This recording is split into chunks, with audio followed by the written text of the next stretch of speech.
Et l'invité de Bonjour Marseille, Sébastien Delogu, bonjour. Bonjour. Député LFI des Bouches-du-Rhône, un rassemblement est prévu à la mi-journée devant les mairies de France, notamment celle de Marseille, après l'agression d'un élu de la famille d'un maire en région parisienne. Est-ce que vous allez vous y rendre? Est-ce que vous soutenez ce rassemblement? Non, moi déjà j'ai autre chose à faire aujourd'hui, déjà m'occuper des gens qui sont dans ma circonscription. Après cet acte-là est un acte de démagogie complète, effectivement, je soutiens cette personne-là. Après je ne sais pas, je ne connais pas son bilan électoral, ça peut être une horreur ce monsieur, mais en tout cas, quoi qu'il en soit, on ne touche pas un élu. Bien évidemment que nous sommes contre toute forme de violence, donc cette action-là est une action démagogique.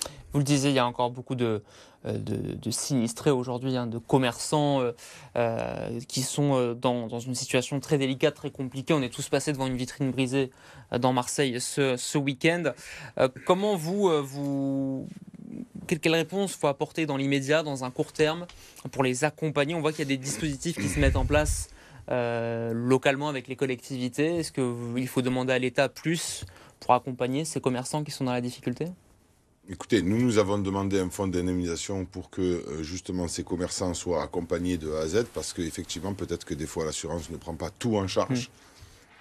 Mais sinon, ça a été notre axe clé, c'est-à-dire de mettre un fonds d'indemnisation important pour qu'on puisse donc subvenir à leurs besoins face à tout cela. Mais je tenais quand même tout d'abord à remettre les choses en place, parce que il y a eu un meurtre d'un enfant qui a fait donc un délit de fuite, comme parfois il y en a d'autres. Par exemple, le fils de Zemmour, qui lui n'a pas été tué quand il a fait un délit de fuite. Et nous devons entendre les causes de cette colère, mais aussi arriver à trouver le sens de ces colères-là. Et nous, la France insoumise, nous ne sommes pas pour toutes ces violences. La preuve en est, c'était que moi, j'étais lors de tous ces affrontements avec la jeunesse, en train de leur demander de ne pas faire ceci ou cela, parce qu'ils touchaient des petits commerçants de quartier, ou voire des commerces du centre-ville qui, pour le moment, ces personnes-là n'ont rien à voir avec la politique générale. Et j'ai entendu, et puisque vous m'invitez, je pense, ce matin, tout comme vous, j'ai entendu que beaucoup disent que c'est la faute de la France insoumise, et que du coup, vous avez un appel à la haine, un appel à la révolte, etc. etc. On va écouter justement à ce sujet Benoît Payan qui était au micro d'RMC hier. Il faut que la concorde revienne, il faut que la paix revienne. C'est un message d'unité qu'on a besoin de passer les uns et les autres. Et j'ai entendu des responsables politiques qui continuent de mettre de l'huile sur le feu, qui font des commentaires, qui essaient de diviser une fois de plus le peuple français. C'est la mauvaise des solutions. On ne peut pas faire ça. Quand on est un responsable politique, quand on croit aux valeurs de la République, on doit les maintenir à flot avec la force tranquille des institutions. Revenir au calme, c'est une nécessité, c'est le temps de la concorde qui doit revenir. Il parle de qui là, Benoît Payan? La France insoumise, à votre avis? Non, je ne pense pas qu'il parle de nous. Je pense pas qu'il parle Mais vous de êtes nous. d'accord avec lui justement sur cet appel au calme? Je pense que, bien évidemment, qu'on est pour l'appel au calme, bien évidemment, mais quel le calme quand ces gens-là vont rentrer chez eux, quelle vie ils vont mener. Et c'est justement là, justement, les causes de cette insurrection qui nous amène aujourd'hui à m'adresser à vous. Quand ces personnes-là rentrent chez eux, ils vont aller dans des logements qui sont pour la plupart insalubres. Et tout comme M. Benoît Payan, nous demandons justement des requalifications des copropriétés ultra dégradées, dont il y en a 7 dans ma circonscription. Et c'est un sujet qui est dramatique. Et qui a été abordé en plus, et c'est là aussi le paradoxe de la semaine dernière, Sébastien Delogu, c'est qu'on a commencé la semaine avec une visite présidentielle et on l'a terminé avec ces émeutes. La question des logements insalubres était notamment abordée par Emmanuel Macron. Tout à fait. Il y a aussi les écoles qui sont pourries, où il y a des classes qui ferment, où les gens sont entassés et donc du coup le corps enseignant a des difficultés pour pouvoir enseigner aux enfants.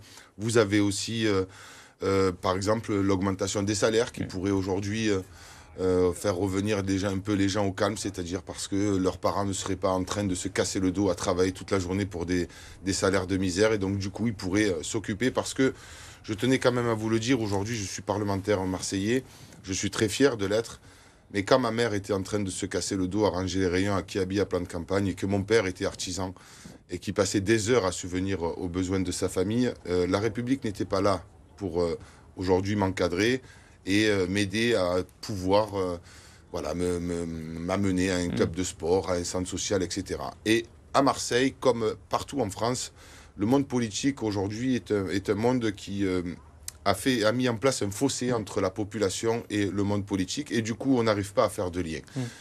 Au-delà du fait que la politique envoie de l'argent à des associations qui vont l'utiliser à leur deniers personnels. Voilà, tout ça fait en sorte que la population n'est pas prise en charge et c'est de la responsabilité de l'État aujourd'hui d'aller justement voir ces enfants, voir ces jeunes et de leur dire il y a autre chose à faire dans la vie que de regarder les réseaux sociaux et de regarder des influenceurs et influenceuses et de dire que c'est ça la belle vie. Quelle réponse il faudra apporter à ces jeunes qui viennent manifester par le biais de la colère et de la casse parfois, parce qu'il y a aussi cet enjeu sociétal derrière. Ces problèmes voilà, le fait d'être excentré du centre-ville, de ne pas avoir de transport, de ne pas avoir d'infrastructure. C'est ça aussi qui est dénoncé quand on casse une vitrine, quand on dégrade le mobilier urbain. Alors, non, je pense que les gens sont partis dans de la folie.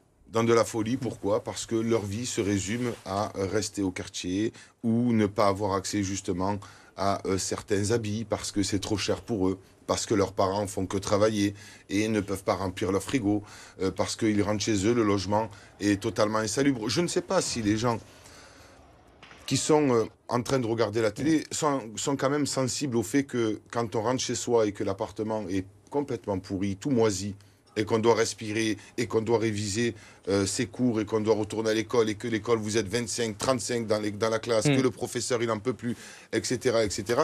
Tout ce monde-là fait en sorte qu'on a une perte d'humanité dans notre pays, et il faut revoir tout cela. Et ce n'est pas pour cause, ce n'est pas la France insoumise qui, aujourd'hui, doit être montrée du doigt, bien au contraire, puisque depuis des années, nous pointons du doigt justement les problèmes qui sont liés avec les logements, les écoles, les problèmes de transport, etc., etc. Il nous reste peu de temps, j'aimerais qu'on écoute un témoignage BFM Marseille recueilli par Manon Mujica ce week-end d'une personne qui dit avoir participé au pillage de ce supermarché Aldi au Flamand. On écoute.